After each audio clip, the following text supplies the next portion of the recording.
Hello, this is my experience of being on universal credit and some problems that I faced. I was working part-time and my child went to nursery on those days that I worked. At that time, I was able to claim back a portion of the costs I spent on nursery fees through universal credit. I paid approximately £1,000 a month, and universal credit reimbursed me approximately 650 every month in arrears.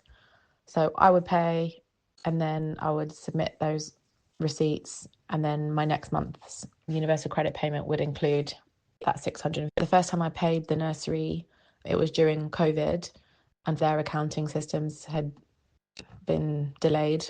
They gave me an invoice for 2 months at the same time.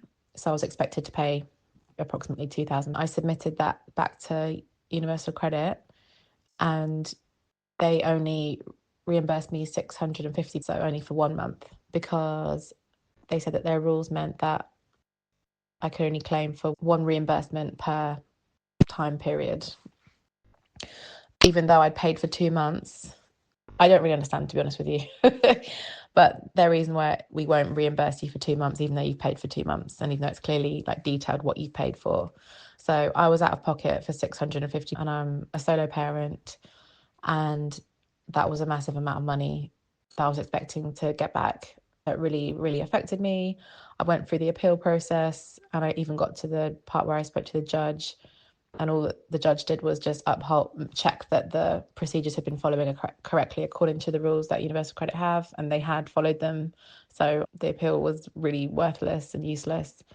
There was no consideration about looking at the whole picture.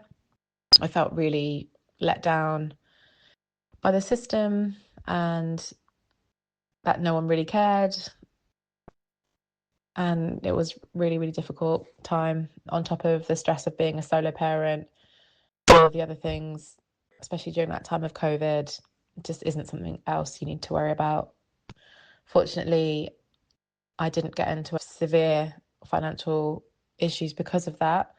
But I can imagine if that happened to somebody else, it could have meant they didn't have money to put food on the table. So I think that is a bad system.